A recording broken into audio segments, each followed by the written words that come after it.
It's strange how one small act of kindness can completely change the course of your life. Emily Davis thought this as she stood frozen in the middle of the grand living room, the sharp sound of Gloria Russo's slap still ringing in her ears. She had always been the quiet one, the maid who kept to the shadows, never drawing attention to herself. But today, she couldn't remain hidden. As the chaos unfolded around her, Emily found herself stepping forward without thinking. The slap that was meant for Gloria's face never landed, as Emily had positioned herself in the way, taking the hit instead. The room fell silent, all eyes on her as the tension hung thick in the air. Ethan Russo, the notorious mafia boss who had just witnessed the scene, was not a man to show mercy. His cold, calculating eyes scanned her, and for the first time in years, Emily felt a chill run down her spine, not from fear, but from something else entirely. What had she just done? Why had she put herself in harm's way for a woman who barely knew her? And most importantly, what would Ethan do next? Emily's heart raced as the silence stretched on. She had no idea that this one action, a quiet maid's decision to protect someone she barely knew, would alter the course of her future forever. The silence in the room was deafening. Emily could feel all eyes on her, the weight of their stares pressing down on her like an invisible force. Ethan Russo's expression remained unreadable, his gaze locked onto her, as if trying to decipher the meaning behind her actions. He didn't speak, didn't move, but the tension in the air was thick enough to cut with a knife. Emily's heart pounded in her chest, her body frozen in place, unsure of what would happen next. She had done what felt right in the moment, but now she questioned whether it had been a mistake. Why had she stepped in? Why had she taken that slap for a woman who barely acknowledged her existence? As Ethan finally broke the silence, his voice was low and steady, his tone colder than she had expected. "You think you're a hero, don't you?" His words sent a chill through her, but Emily stood her ground, not daring to look away. "No, sir," she replied quietly, her voice barely above a whisper. "I just did what anyone would do." Ethan raised an eyebrow, his lips curling into something that could almost be mistaken for a smirk. "Anyone, huh? Interesting." He paused for a moment, his eyes still locked on her. "You've just made things very complicated, Emily." Emily felt a wave of confusion wash over her. What did he mean by that? What did he want from her now? Emily stood motionless, the weight of Ethan's words hanging in the air like a storm ready to break. "Complicated?" she repeated, confusion lacing her voice. Ethan's eyes narrowed as he leaned back in his chair, his fingers drumming slowly on the armrest. "Yes, you've crossed a line," he said softly, but there was something dangerous in his tone, something that sent a chill down her spine. "You're not just a maid anymore, Emily." She swallowed hard, unsure of what that meant. She had never seen herself as anything more than a quiet, invisible worker, someone who didn't matter in the grand scheme of things. But now, Ethan Russo, the feared mafia boss, was looking at her as if she had just altered the course of his carefully laid plans. "What do you want from me?" she asked, her voice barely a whisper. Ethan didn't answer immediately. Instead, he studied her with a look that seemed to weigh her soul. Then, without a word, he stood up and walked toward the window, staring out at the rain-soaked streets below. After a moment, he turned to face her again, his expression unreadable. "You'll stay here," he said, his voice firm. "At least until I figure out what to do with you." Emily's heart skipped a beat. What did that mean? Was she trapped here now, with no way out? The next few days were a blur for Emily. She was kept in a guest room on the upper floor of the Russo mansion, a room far more luxurious than anything she had ever seen in her life. The silence was deafening at times, but she had learned not to ask too many questions. Ethan had made it clear that she was to stay out of his way. The tension between them was palpable, a constant undercurrent that neither of them addressed directly. Ethan had his meetings, his business, and Emily had her tasks, cleaning, cooking, and ensuring the house ran smoothly. Still, there was something different about the way he looked at her now. It wasn't the same cold, calculating gaze he had when she first met him. There was a flicker of something else, something she couldn't quite place. One evening, as she was tidying up the study, she caught him staring at her from the doorway. He said nothing, only watched her for a long moment. Emily's heart raced in her chest, but she held his gaze, unwilling to show her unease. Finally, Ethan spoke, his voice low and steady. "You're not like the others," he said, his words both an observation and a challenge. Emily didn't know how to respond. She had never wanted to be noticed, to be anything other than invisible. But now, in this strange world she found herself in, it seemed that being invisible was no longer an option. Emily had never felt more out of place than she did now. The grandiosity of the Russo mansion surrounded her at every turn, its marble floors and crystal chandeliers only reminding her of how different her life had become. As she moved through the halls, performing her duties, she couldn't help but wonder what Ethan was thinking.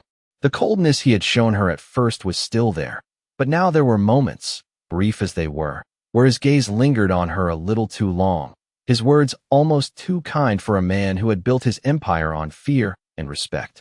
It confused her. Was it pity, curiosity, or something else entirely? Emily tried to focus on the tasks at hand, but the questions swirling in her mind were hard to ignore. One evening, as she was preparing dinner in the kitchen, Ethan walked in. He didn't speak immediately, just watched her as she worked. The air between them was thick with unspoken words. Finally, after what felt like an eternity, he spoke, his voice quieter than usual. "You've been quiet lately," he said, his tone far softer than Emily had ever heard it. "You don't have to be." Emily's breath caught in her throat. What did he mean by that? Was he offering an olive branch? Or was it just another test, another way for him to keep her off balance? She didn't know, but for the first time since she had arrived at the mansion, she wasn't sure she wanted to leave. As the days passed, Emily found herself caught in a strange limbo.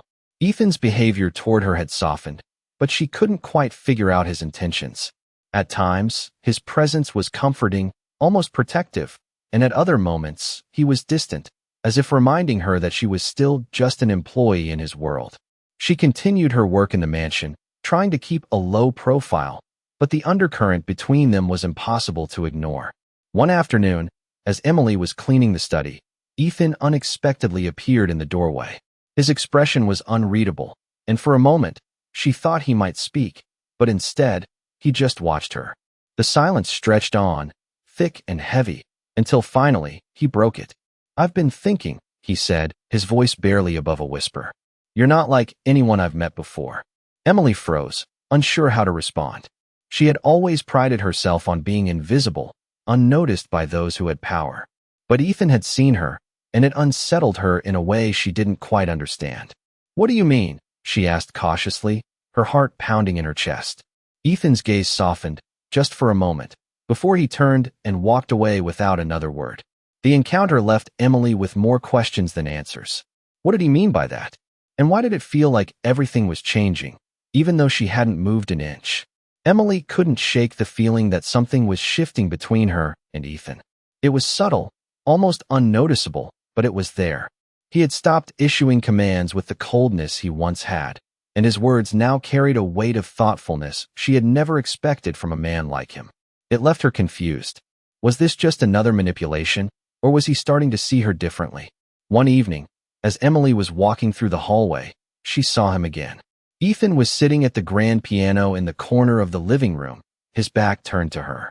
He didn't acknowledge her at first, and for a moment, she thought of turning away and leaving him to his solitude.